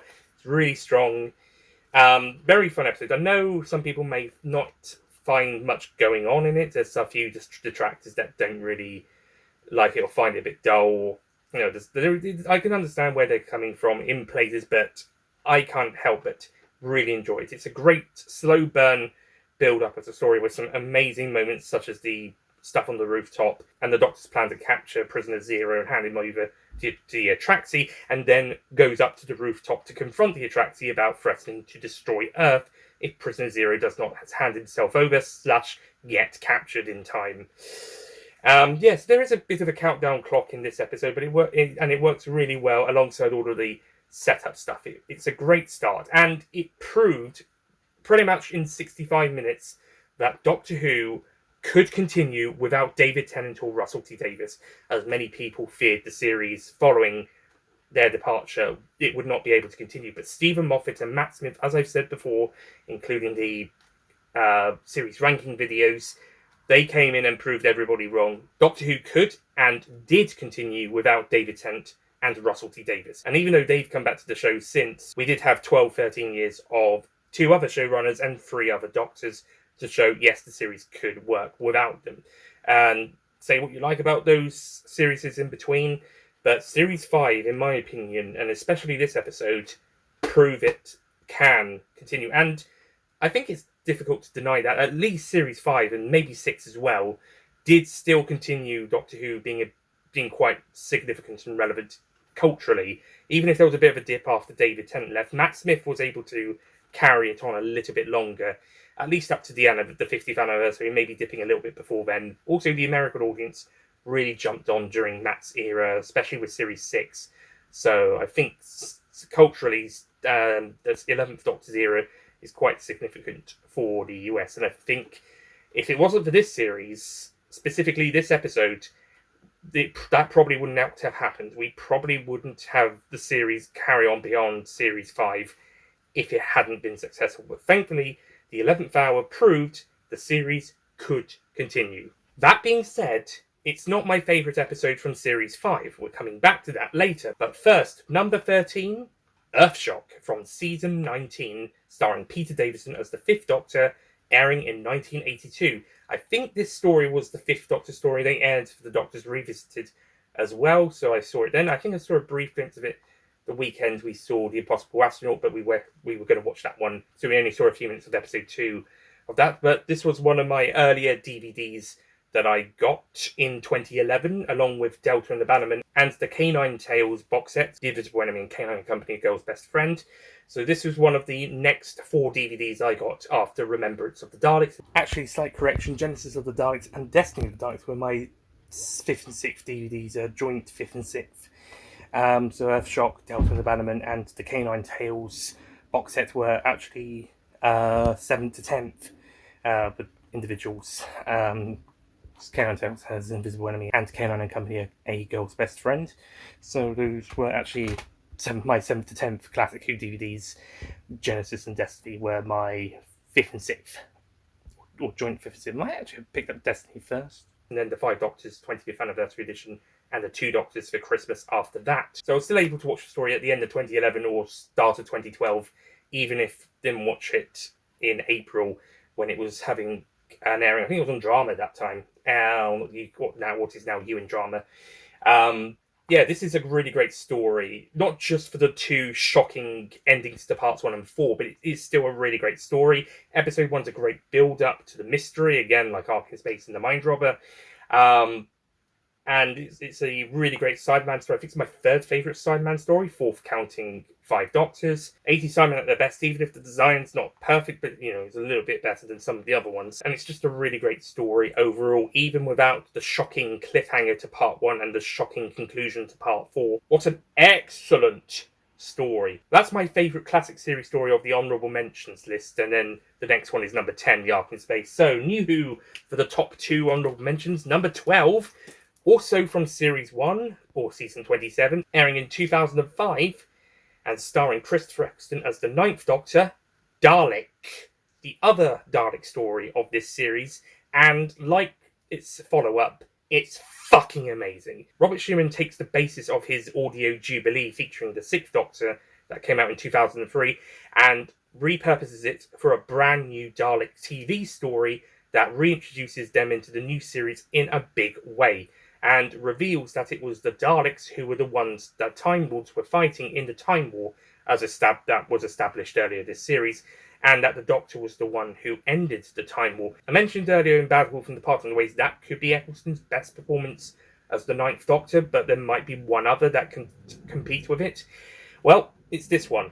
Dalek might just have Christopher Eccleston's best performance as the Ninth Doctor. And considering he was going through a lot at the time, both emotionally and physically, he brings out the angrier side of the character when he sees the Dalek back, and throughout the whole story, until the end, when he's realizing he's becoming like the Dalek, he's absolutely on top form, and considering everything he was going through at the time, that shows how much of an amazing actor he is. I mentioned Peter Capaldi might be the best actor to play the Doctor. I think if anyone was in the running for that contention, Christopher Eccleston would be a close runner-up, alongside Tom Baker, David Tennant, etc. Eccleston is absolutely fantastic, pun totally intended, but there's also loads of other great moments, such as the Dalek itself being probably the best individual Dalek, and after, at the very least over the course of the Wildernesses, if not maybe even as far back as the early 70s, the Daleks once again felt like a proper threat and not something to be mocked too much, and proved to be a formidable force, because until then they still are a pop culture icon, but mostly for mockery back during the Wilderness years. But this episode took them back to their 60s roots and made them a diabolical threat once again. And we see this again in Bad Wolf Parting Ways. I've got to mention it there, even though I do say it was the best use of the Daleks since the 60s, which this one is as well. And yeah, both Series 1 stories have two of the best Dalek stories ever. And yeah, they are absolutely amazing. And finally, number 11, my favourite of the honourable mention stories before we get into the top 10 properly. And it's my favourite story from Series 5, Season 31, starring Matt Smith as the 11th Doctor and airing in 2010. And that's Vincent and the Doctor, which is towards the other end of the series. Vincent and the Doctor is an episode that I know not everyone's going to love. Some people aren't really fond of it. Like, they might find the monster stupid, or they might just find it a bit uninteresting. But most people recognise that the story about Vincent van Gogh and the monster tied into it is it's the paralleling each other, because the monster's supposed to be invisible and only Vincent seeing it is basically representation of Vincent van Gogh's mental health and his illness back in the day. Nobody understood it at the time. The only thing he understood was that it helped him become a better painter, but not so much not really that great of a guy in society, and not like a criminal or anything, but like he would hardly pay for his drinks by the sounds of it, and his screaming and yelling from his mental illness didn't make him very popular. So not an intentionally bad guy, but he did seem to be like a very troubled person, and this episode really goes into Vincent's illness and puts it on display in a physical matter with the invisible monster. So it makes sense that Vincent, and later the Doctor when he's got that gadget, are the only ones who can see the monster. And It's a really great story and quite emotional. And the endings, oh my god, the endings are so lovely. Like when they're showing Vincent that he actually has a legacy that everybody loves, including Doctor Black, played by Bill Nighy, who doesn't get accredited for some reason. And but it doesn't really change anything because he still commits suicide within a year after the events of the story. But the ending with the final painting with Amy and the Doctor seeing the sunflowers, that is so beautiful. It's a tragic ending, but it's still got some positivity left because we know that if that even though Vincent didn't have the best life and nothing really changed to him after seeing his work in the future, it still ends on a sad, happy note. Like it's sad about what happened to him, but we got one more painting dedicated to Amy, and also another painting in 2 episodes' time. But don't worry about that one. That's more relevant to that story. Pandora opens Big Bang. But we got one more Vincent painting after the church, the sunflowers, and it was dedicated to Amy Pond, who Vincent really liked. It's a sad ending, but it does end on a positive note. This is a story, as Mr. TARDIS said in his 2010 review of the story, that Sidney Newman, the original creator of Doctor Who, or co-creator of Doctor Who, would be proud of if he saw this story today, or when it aired. And before we finish this list, let's go through my favourite stories of the Doctors who didn't get either onto the top 10 list or the 10 honourable mentions list. So we had the second, third, although only for the honourable mentions, fourth, fifth, seventh, ninth, 10th, 11th, and 12th Doctors. So that means we've got the 1st, the 6th, the 8th, the 13th, the 14th, and the 15th, plus also the Fugitive Doctor. The War Doctor did get onto the list thanks to the Day of the Doctor, and we're not counting multi-Doctor adventures for... I suppose you could say the First Doctor did also get onto the list because of the 5 Doctors, but in terms of his main stories, my favourite of his is not available on DVD or Blu-ray yet. That's the Daleks' Master Plan from Season 3, airing in 1965 and 1966, starring William Hartnell as the First Doctor. This is a 12-part epic story, 13 with the additional episode Mission to the Unknown, which is its own separate story. Sadly, most of this story survives. Recently, episodes 1 and 3 were recovered and released on BBC iPlayer, joining episodes 2, 5, and 10, meaning that we've got 5 episodes of this 12-parter back in the archive. Mission to the Unknown is also missing. However, the University of Central Lancashire did remake that episode back in 2019, so you've got that version as well as a possible animation or reconstruction for any future DVD and or Blu-ray releases. As for the 6th Doctor, my personal favourite is Attack of the Cybermen from Season 22, starring Colin Baker as the 6th Doctor, airing in 1985. I always really liked this story. It does go back and forth sometimes of being a 9 or a 10 out of 10, but I honestly really like this story. I can understand the criticisms, mainly the music. Oh my god, the music! I think if there was anything to knock it down to 9 out of 10 from a 10, it would probably be because of the music. Rather than anything else. I can understand some people's gripes with the plot and also it being a bit too violent, especially for a U-rated story. I don't know if it got rated to PG for the Blu-ray.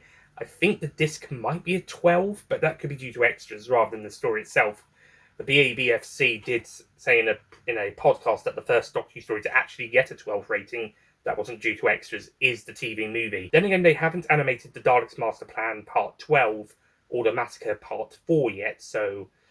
we'll see about that. I wouldn't be surprised if they did raise this to be a PG for the Blu-ray, but I think being a U all this time was a massive mistake. I think it should have been PG. There's actually plenty of PG episodes, especially from the new series, that I think could have been rated U, like In the Forest of the Night. Like seriously, what's PG about In the Forest of the Night? It's got to be a U. Interestingly, Rise of the Cybermen is the only U-rated episode of New Who, and I think I would have given that a PG as well. Random. And then again, Signs in the Library is a 12, but Forest of the Night and Midnight are not. Anyway, yes, Attack of the Cybermen is my favourite 6th Doctor story. I enjoy it. I know it's not got the best plot in the world, but it's still pretty good. For the 8th Doctor, it's the TV movie, airing in 1996, part of The Wilderness Years, starring Paul McGann as the 8th Doctor, and Sylvester McCoy is the 7th Doctor. And on Sunday the 17th of May, I got it signed by Paul McGann and director Jeffrey Sachs. I got this signed at the BFI on the 17th when they were screening the restored version of the TV movie that's coming out soon. Hopefully, this video comes out on the 21st of May, so it will be ahead of that Blu-ray and 4K release of the TV movie restoration. The TV movie is the only one on this list, apart from maybe My Fugitive Doctor choice, and depending how I feel about Attack of the Cybermen, that isn't a 10 out of 10. I give it an 8, and still give it an 8 after watching the restoration, but it is a really fun watch. I've always really liked this. I saw it when Watch, later W, and later U and W were showing it as the Thursday night movie of their sci-fi week in the February half term of 2011. They were doing sci-fi stuff, a couple of episodes of Doctor Who, each episode of Tortured Children of Earth shown each night, like it was on BBC One 2 years before, and a sci-fi movie each night. And for the Thursday night, it was the Paul McGann TV movie. And I watched that. I didn't watch it on the night, but I recorded it, and I really liked it. And yeah, I've always liked the TV movie ever since then, so I was really happy to get this DVD when getting the Revisitation 1 DVD box set that Casey Van der is also included with. Thanks when I changed the other one. Special edition. And also, interesting, I saw the TV censored version, the one the BBC showed on the night, what came on the VHS, and is the version on iPlayer. So the censored version, due to the cuts made, mainly the gunfire ones at the start, towards the start of the film, but also a few other edits here as well to cut down on some of the violence. So I saw the full version of the story for the first time when I first watched the DVD, the special edition DVD, and yeah, it's absolutely really great, and also really enjoyed watching the restoration version at BFI. So yeah, get the restoration version when it comes out on Blu-ray and 4K next week. And now on to our 1, 2, 3, 4, counting the Fugitive Doctor, of New Who Doctors post-Capaldi. This is not a dig at any of them. First of all, from Series 11, Season 37, airing in 2018, is my favourite 13th Doctor story, Demons of the Punjab. Absolutely beautiful story, really heart-wrenching, a great history. Even though it does focus on Yaz's family, it doesn't really do a huge amount with her, but it's still a really great story nevertheless, and the Punjabians are really great creatures. And I think by the time I did the Revisitation review a few years ago, I'd come around on the fact that they actually make the story work more than if it had been a pure historical. I think it would have worked really well as a pure historical, as my friend Matt Moyer mentioned in Doctor Who magazine. But as a pseudo-historical, it also works really well. So, yeah, I'm very happy to call this story my favourite for Jodie Whittaker's 13th Doctor. My second favourite story, Rose, is also in that series. That was originally my favourite from 13's run, but it swapped over during the Revisitation reviews. And speaking of Jodie Whittaker's run, my favourite story of the Fugitive Doctor is The Power of the Doctor, the 2022 BBC Centenary special from the Series 13 specials, airing in 2022. Starring Jodie Whittaker as the 13th Doctor, with Joe Martin as the Fugitive Doctor, David Bradley as the First Doctor, Peter Davison as the 5th Doctor, Colin Baker as the 6th Doctor, Sylvester McCoy as the 7th Doctor, Paul McGann as the 8th Doctor, all of those 5 as Guardians of the Edge, but I would say as the Doctor. 5 and 7 do have sort of holographic appearances as Doctors, though, and David Tennant as the 14th Doctor at the end. Yeah, this is my favourite of the 5 stories featuring the Fugitive Doctor on screen, although Story in the Engine from Season 2, Series 15, is a close second. But to be honest, the only story she's actually properly in is Fugitive of the Judoon, because Timeless Children, its Matrix projection / memory. Once Upon Time, Chapter 3 of Flux, it's supposedly a memory of events that the Fugitive Doctor took part in, and it glitches back between her and 13 in the moment. So 13 is basically living that experience, and they switch between the two depending on the moment. Out of the post-Fugitive of the Judoon appearances, that's probably the closest to a second proper appearance. Then in this story, it was a hologram again, possibly even a Guardian of the Edge hologram, or one much like the 5th and 7th Doctor ones. And then in Story in the Engine, it was Abby remembering the Fugitive Doctor, and what she would say to her about that and in that scene. Sticking with anniversary specials, next up for my favourite 14th Doctor story is from the 60th anniversary specials. Wild Blue Yonder, the second of the three specials, and I would count them as Series 14 or Season 1 Bad Wolf, Season 40 specials, but they can also be designated as individual. Same with the 50th anniversary specials, which are can also be Series 7, Season 33 specials. Yeah, Wild Blue Yonder is definitely the best of these three episodes. It's a really great and quite scary in places story. The first half, again, builds up really well, whilst the second half is more of an uncanny valley, evil doppelganger survival episode, and also a countdown to disaster. I think the only bit that I'm not so fond of is the fact that they decided to change gravity to mavity, but that whole scene with Isaac Newton is still really fun at the start. And yeah, easily the strongest of the three episodes. Absolutely brilliant. And then my favourite 15th Doctor story is from Season 2 of the Bad Wolf era, Series 15 and Season 41 overall. Is Lux, the second episode. By the way, Story in the Engine is from this season as well. Lux, for me, is one of the most creative and imaginative ideas, but also done in a really fun and engaging and interesting way, and also honours the fans, much like how Love and Monsters was trying to do, but doing it in a kind of a bit more metatextual way rather than paralleling.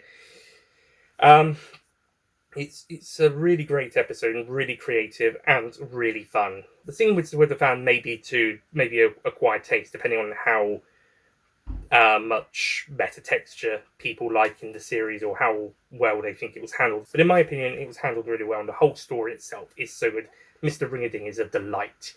If it wasn't for Duggadoo a few episodes later, he'd probably be my MVP of the season. Well, I suppose Duggadoo wasn't really a character. Well, he is a character, but I don't really think he's one you can actually say is an MVP. So I guess it is Mr. Ring-a-Ding after all. And to round off on a slightly negative note, not too negative though, my least favourite story of the series is actually also not available on DVD or Blu-ray yet. It is The Space Pirates from Season 6, starring Patrick Troughton as the Second Doctor. Airing in 1969, it's the penultimate Second Doctor story and the second to last story of the 60s before the War Games, which is much better than this, by the way. Yeah, Space Pirates. Not very good. Not very good at all. There's a few things, like Madeline's a decent character, and the last three episodes are actually okay, and there's a really fun scene with the Second Doctor, Jamie and Zoe, sliding down some sort of slide or slope thing to evade the space pirates, and they land on, or the Doctor at least lands on some pins. Will Maddox animated that bit, by the way, a short bit of that. So there's some decent bits, and the idea is not bad, it's just poorly written and poorly executed. Surprisingly, this is Robert Holmes' second script. And whilst his first script, The Crotons, isn't very popular, I still thought that was pretty solid. But this one, I don't know what went wrong. The script was bad, it's too long, it should have been shorter, and they could have done a shorter episode to fill in the episode slots that they still had. The characters are not interesting, aside from maybe Madeline. Milo Clancy, who's actually her father, is probably one of the most annoying and well, maybe not so much unlikable, but certainly annoying supporting characters, and the fact that the space police people think he's in league with the space pirates means we have to, and the Doctor and company join him for a while, makes the experience really, really annoying. Even if this story got animated, it probably wouldn't take away some of that stuff. It might improve it a little bit, it might make it look a bit better, but in terms of the script, it's not going to be able to save it. It might be a little bit better watching experience than a recon. Then again, episode 2 survives. The other 5 episodes are missing. Episode 2 survives, and that doesn't really do much either. So yeah, even with a surviving episode, if the episode survived, maybe it'd be a little bit more liked, but or animated. But as it stands, it's not really good. And the first 2 episodes, the Doctor and company don't really do anything. They turn up 15 minutes into episode 1, and then they're stuck in a room until the end of episode 2. And whilst Cavan looks cool, he's a boring villain. So yeah, there's not really much incentive to go and watch this story, even if all of the episodes survived or were animated, outside of the episodes have been found or animated or both, and we rushed to go and see them once on iPlayer or being shown at BFI or available on DVD and Blu-ray or just Blu-ray if it's the season 6 box set. Yeah, or even a recon of that, as opposed to a brand new recon.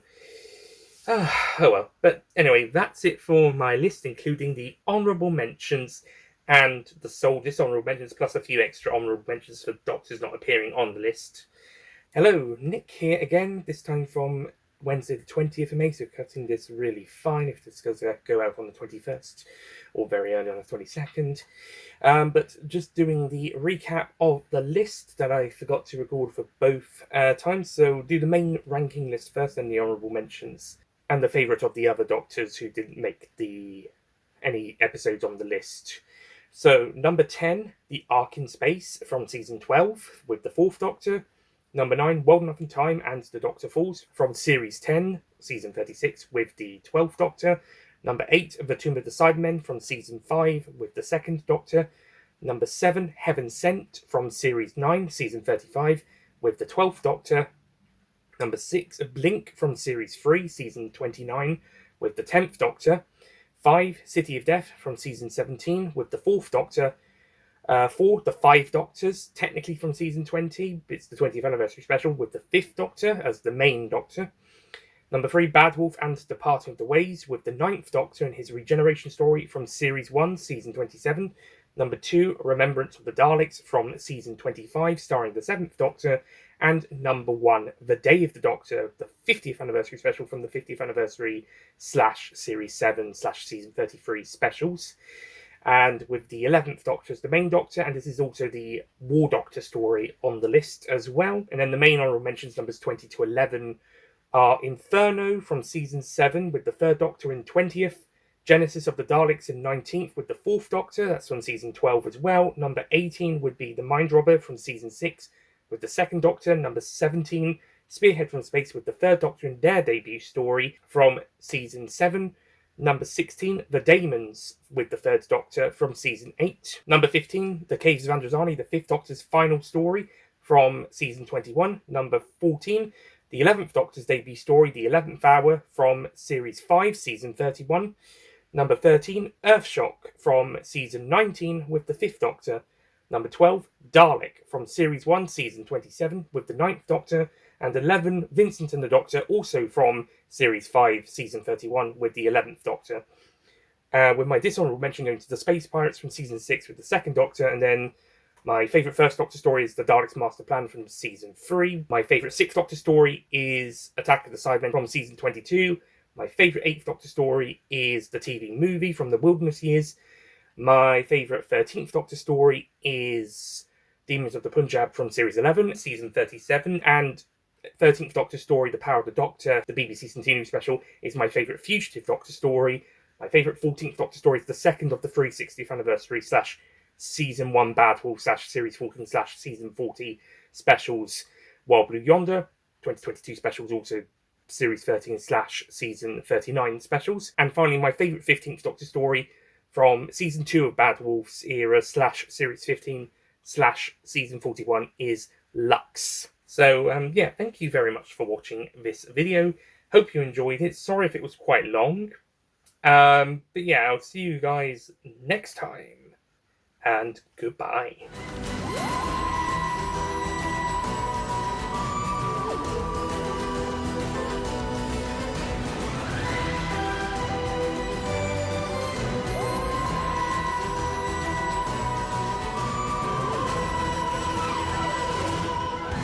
Don't forget to click below to subscribe to the official Nicholas Payne YouTube channel.